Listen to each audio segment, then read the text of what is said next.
Scanning for audio.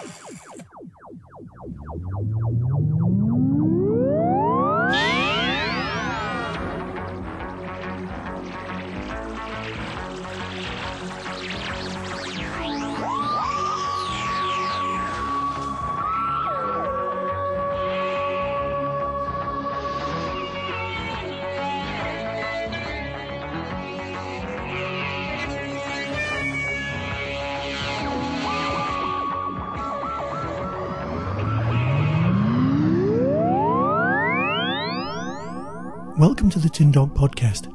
As you can hear, my voice is not at its best. So before I start sounding like an ice warrior, let's look at State of Decay. It is the time of selection, my lord. Choose well, Habris. Let them be filled with life. It is spirit that the Great One prizes. Yet flesh and blood has its place. I suppose a good place to start, when talking about State of Decay, would be to have a quick look at the blurb that associates itself with the DVD. Here we go. State of Decay. Searching for a way out of E-space, the Doctor and Romana are joined by a young stowaway. Searching for a way out of E-space. The Doctor and Romana, joined by a young stowaway, land on an Earth-like planet. Here the people live in fear of the Three Who Rule. Cruel lords who live in a high tower overlooking their village, suppressing all learning to keep their subjects ignorant and helpless. What chilling secret are these ruthless monarchs concealing? An ancient evil is rising once again, and only the Doctor and Romana can destroy it. Well, that's fair enough. As descriptions go of an episode, I've really got no issues with that. It says just enough to pique your interest, while not giving the game away too much. But of course it's the E-Space trilogy. The chances are quite a lot of you have already got it on VHS, and most people know it as the story with the vampires in it. The fact that Doctor Who hadn't actually covered vampires is more of a surprise than anything else.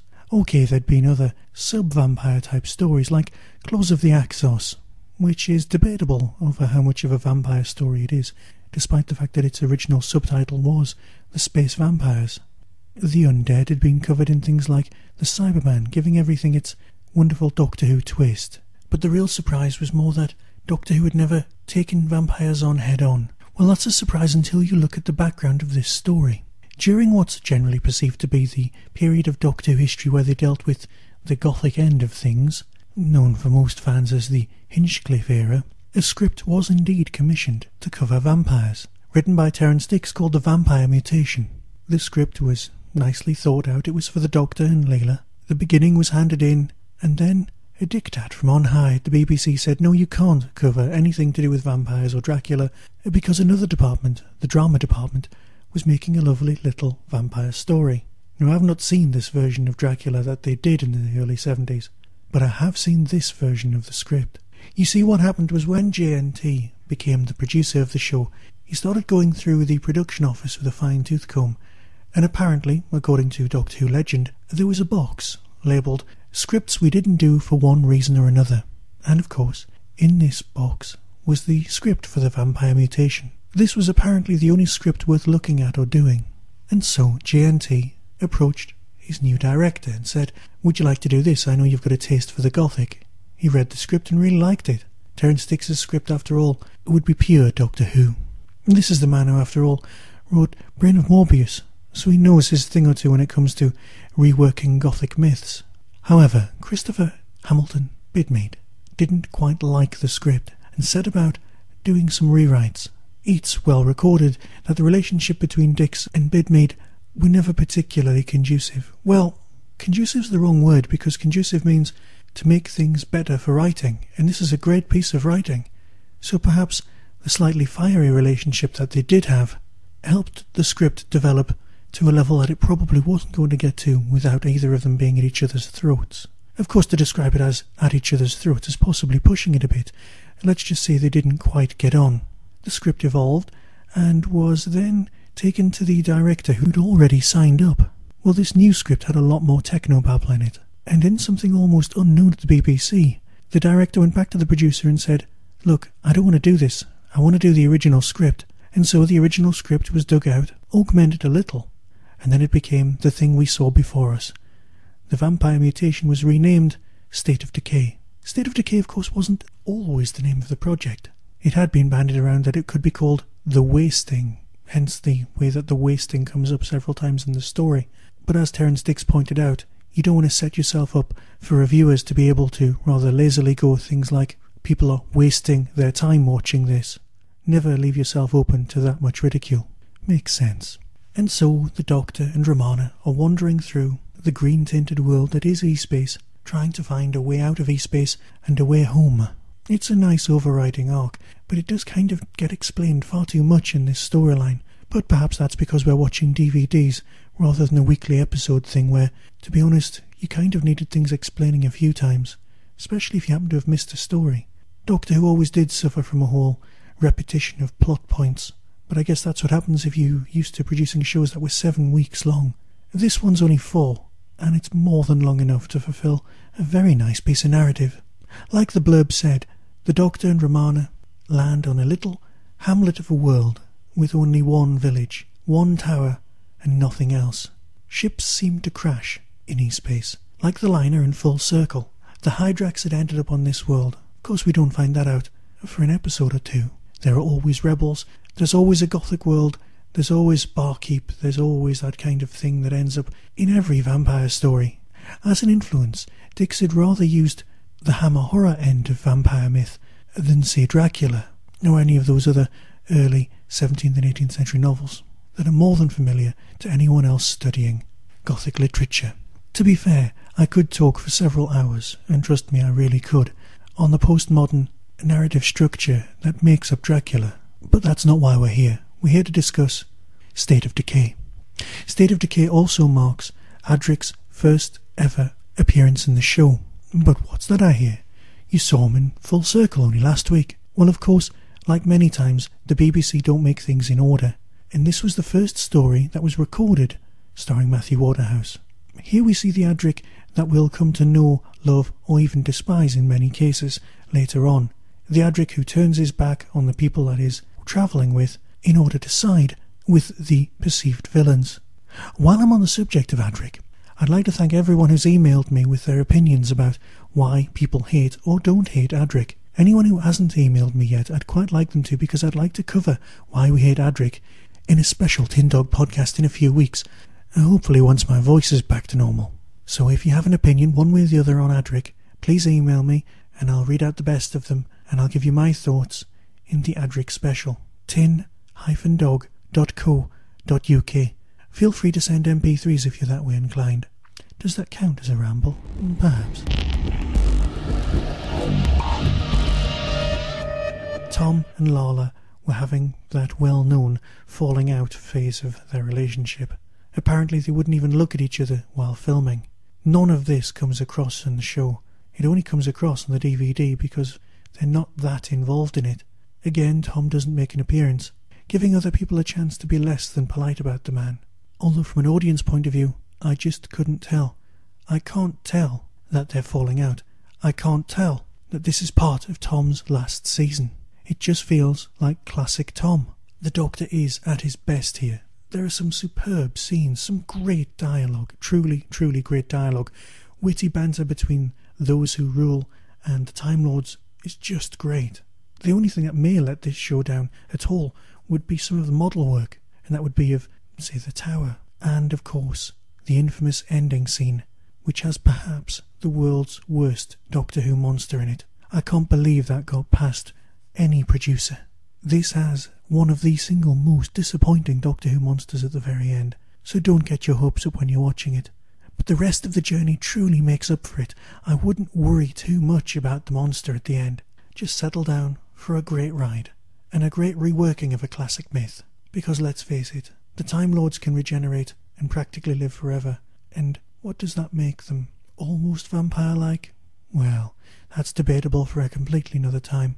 Once Doctor Who covered the vampires once, there was nothing to stop them turning up again and again. In spin-off media you had things like Blood Harvest, again by Terence Dicks, and the missing adventure novel Goth Opera, written by our Lord and Master Paul Cornell. Now these are sequels. However, there are also other examples of vampires or vampire-like creatures turning up in Doctor Who. The most important in the classic series, of course, is the Haemovores, which is an evolved form of the human race. And that's in The Curse of Fenric. Why, in Smith and Jones, you've got the Plasmavore. which is an old lady with a straw, but still a vampire. And so what do you get on this disc?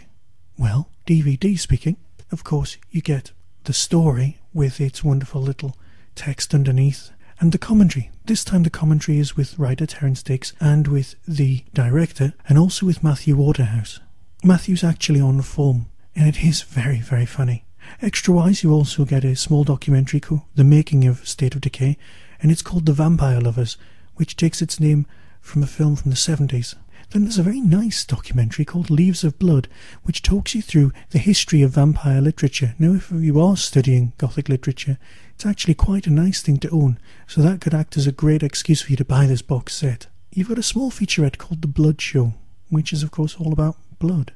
Then Christopher Frayling, someone who you might be familiar with, does a reading of the story itself and its adaptation. And finally there's film trims and some model effects, which isn't a bad disc, and remember, it is part of a box set, so that's not bad at all. So all in all, is this any good? Well, I would say of course it is. It's Tom at his best. It's vampires. It's some ridiculous overacting and some pretty bad face makeup. All of the characterizations stay just on this side of camp, but only just. It's a great story, well told, and to be honest, I think it works better with Romana than it would have with Layla. And now, something from Big Finish. Any idea where we might be? I couldn't get a clear reading. It does look a little familiar, though. Look at the buildings. That's battle damage. Where did you come from? Well, I'm from Earth. And I'm not. What are you doing here? We're travellers. Identify yourself and justify your presence, or you will be exterminated! Will you help us? Arm everybody you can. Find anywhere that's clear of Daleks and hold it. We're going to take back the city. Piece by piece. Threats to the Order of Skaro will be eliminated. Let's give them multiple targets on the ground. Crisscross this alley when they turn into it and instruct your people to concentrate their fire on one of them. This Dalek must be destroyed! I cannot permit this. It cannot be, Davros! I can't believe they're squabbling and fighting each other like this. Forward defense outpost destroyed. 23 Daleks dead. What's that? Some kind of spaceship. Now who on earth's that? Skaro will be turned inside out when we have finished with it. They are the Quatch. They are in opposition to both Daleks and Thals. A good start might be to forge an alliance with the Daleks. That is impossible. Well, maybe it is, but we're still giving it a whirl. They're coming in fast, Alistair. I know. The other two sources are going to take them on. We're taking the scenic route to the Dalek City. We're relying on updates from you to time the train's arrival. We'll keep you posted as far as we can. We are not prepared. The civil conflict must cease, or we will be defeated. Who are you? I'm the Doctor. Moving on from the Fourth Doctor's time, I'd like to talk about some Big Finish audio as well, one particularly. I'm going to try, in this year of the drought, to cover Big Finish at least once per Tin Dog podcast. Now, I'm an enormous fan of Big Finish, which is perfectly acceptable behaviour if you ask me, and I'm a gigantic fan of the spin-off series called Unbound. I might need to explain Unbound to some people who may not have heard of it. Now, as we know with the ordinary Big Finish range, Doctors 5, 6, 7 and 8 are available to have wonderful adventures which all fit into the nice gaps left by the narrative of the TV series. It's all the original actors, and many of the stories are an even higher quality standard than the current TV stories. They're written with the classic series in mind, so they do feel as though they fit in with that continuity absolutely perfectly. For example, the Sixth Doctor has a massive range and has some new companions. Now, most of those stories fit into the gap in between Story 2 and Story 3 of Trial of a Time Lord, because Story 3, of course, is set some point in the future. So his companions go along the lines of Perry, then we lose Perry, and we get the incredible Maggie Stables playing Evelyn Smythe, and then after Evelyn, we have Charlotte Pollard. Yeah, that would be very confusing, and we can come back to that another time. And then after Charlotte, we have Mel. And that's how things stand at the moment. but I'm sure as time goes by and other people join the cast, it'll become even more confusing. Now that's standard Big Finish. Nice stories slotting into the gaps.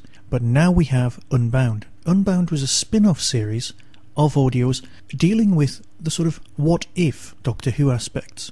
We had an alternative First Doctor who'd never left Gallifrey, there played by Geoffrey Belton. We had an alternative Third Doctor, played by David Warner, who had arrived on Earth rather than in the early Unit era, but in 1996, a long time after Unit. Now that story's called Sympathy for the Devil, and the reason I'm talking about that one now is because the story I'm covering today is actually a sequel to Sympathy for the Devil. Rule Britannia, Britannia rules the slave.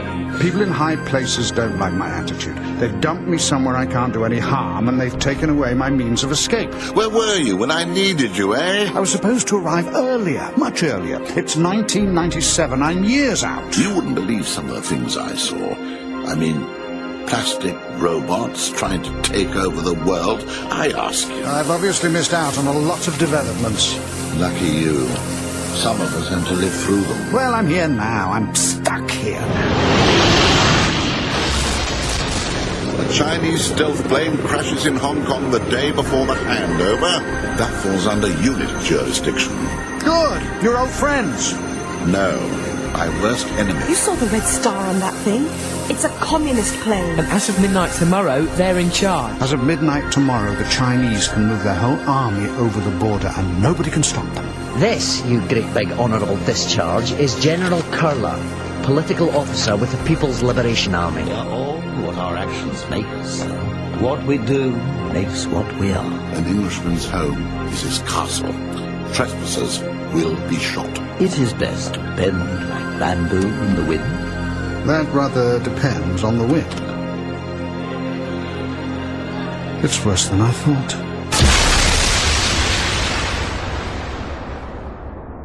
In Sympathy for the Devil, David's Doctor, recently found guilty by the Time Lords at the end of the Second Doctor's time, is sent to Earth in exile. But of course, the world is a very, very different place. The Master had apparently ended up on Earth during the Unit era and ended up in China. Many of the storylines which had happened during that period, i.e. during the Pertwee time, had taken place, but without the Doctor being around, and Unit had floundered. The character of the Brigadier hadn't done particularly well out of all of this, and had ended up retired and running a bar in Hong Kong. This story is also worthy of note because it's got a little-known Scottish actor called somebody Tennant, playing a unit commander. It's one of the best spin-off series and just so worth tracking down, and it was with that in mind that I really was looking forward to this story. David Warner is one of the best actors never to play the Doctor on TV, and it is a well-known fact that Russell does say that after Christopher Eccleston's time and the beginning of David Tennant's time, they have to hire a younger actor to play the part, because if they'd hired David Warner, they would have killed him. Now I know David's getting on in years and is well known to most people around the world as the photographer in the Omen films, or to me as the ultimate evil in Time Bandits. David's a great actor, and he always gives his best to every performance.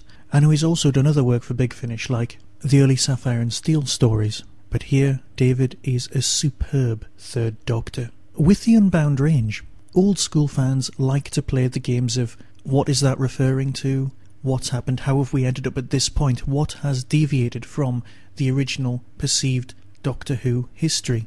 For example, in Sympathy for the Devil, you were kind of sitting there wondering what happened to the Silurian storyline. Were the Silurians ever woken up? Without the Doctor, what is different? And that's the sort of game we love to play as old school Doctor Who fans. And so when you're listening to something that's got David Warner as the Doctor, the Brigadier as his companion, and Davros on the front of the CD box, you know you'll be seeing spot the continuity link quite early on. And there are continuity links in this story. For example, Alistair, as he's referred to here rather than Brigadier, is still a military expert and is aware of the history of the Daleks. He talks about how 47 of his men were killed trying to kill 3 Daleks. We can assume that this is a link to the story Day of the Daleks, the Pertwee one, which means that again the Doctor really didn't have to be there, because the problem is solved by unit troops being particularly heavily handed.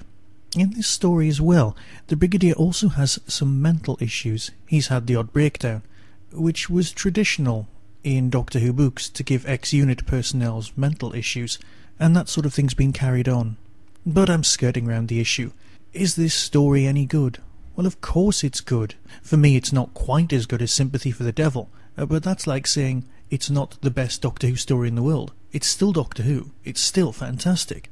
The story basically takes place after a non-specified adventure with the Brigadier, well, with Alistair and the Doctor, and they arrive on a rather familiar-looking world. It's Skaro. Skaro with the Thals. The Thals subjugated by the Daleks. You know there's something up, because the Dalek speech patterns don't quite match what we're used to. They're a lot more familiar with the early Daleks. And I know with this bad voice at the moment, I'm sounding more and more Davros-like with every passing moment, so excuse me for that. The title of the first David Warner story was of course Sympathy for the Devil, which came from the Rolling Stones song. This title also comes from a song title, Masters of War, and it reminded me very much also of a different song, New Model Army lyrics, and the lyrics go along the lines of rewritten history in a fictional past. We're very, very familiar with the fictional past of the Daleks. We know, apparently, that originally the Daleks were kind of defeated by the Thals in the William Hartnell story. We also know that the Tom Baker story, which logically would take place after this one, if it takes place at all, has Genesis of the Daleks. It has Davros. Now the first, second and third Doctors were unfamiliar with the existence of Davros at any point. After all, they'd not been sent there until they become the fourth Doctor. This David Warner Doctor has to experience Davros for the first time. It has parallels with Genesis of the Daleks. You get a completely new, rewritten history of the Daleks. Yet another one. Now obviously this one isn't canon or acceptable, or should even be looked at in any great depth. But it does make logical sense because it's one of the Unbounds. All Unbounds exist with their own logic. In this story, Davros has had many attempts to try and create Daleks. But the minute that the stories start diverging from accepted Doctor Who history, you start realising where the plot could be heading off. Now, I've not experienced the Big Finish Davros stories, so I was not as familiar as I would like to be with some of the background that Big Finish have created for Davros. Davros was first damaged in one of the volleys of the wars, but this war was something from outside, where the Thals were trying to use the Khaleds to defend the whole of the planet against an external aggressor. This external aggressor starts setting alarm bells off, and then later on, when some aliens turn up, who admittedly aren't Big Finish's greatest creations, the Quench, or Quelch, or Quatch, that's it, the Quatch, you kind of start putting two and two together. But that doesn't distract from the larger narrative. There are some fantastic moments, some great lines, truly, truly quotable. But it is the Quatch who let the story down just a little bit for me. Ethereal beings talk a lot like that for no reason. And then, of course, every so often they wander into Thermion from that ever-popular Star Trek Mickey Take Galaxy Quest. You must talk like this for no reason. We are Thermians from the Klaatu Nebula. And so on. The Quatch are not grey aliens, but that's not really that bad. Having Davros taking on Daleks is always a nice bit. It's a great bit of drama. It's always worth looking at. So if you enjoyed Sympathy for the Devil, then I'd consider getting this. If, however, you like your Doctor Who continuity as it comes, then perhaps it's not for you. Oh, and before I go, I'll just play the trailer for the Big Finish I'll be covering next time, which is part of the Key to Time trilogy. Yes, that's the new Key to Time. So until then, be seeing you. Coming soon from Big Finish Productions. Doctor Who. The Key to Time. The Judgment of Iskar. The Key to Time is a perfect cube which maintains the equilibrium of time itself. When its 6 crystal segments are assembled, it can stop and start the universe. It can rewrite matter and change the states of quanta. It can restore balance. We're right on top of the earthquakes! You need to fly into the gravity well. If you don't, it will tear us apart. You are my prisoners. You will not destroy Mars. Your doctor? He's screaming. Stop it! I'm not going to stop it. Warriors, forward! It's all unraveling.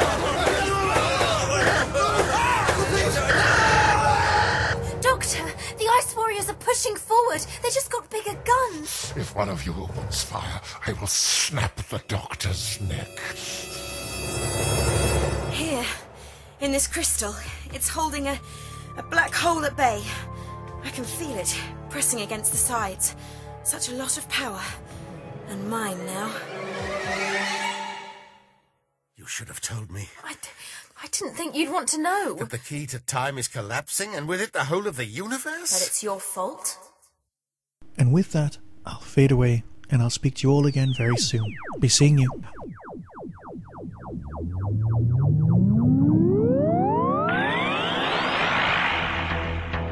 You have been listening to the Tin Dog Podcast. Doctor Who and its associated shows are all trademark of the BBC. No infringement is intended.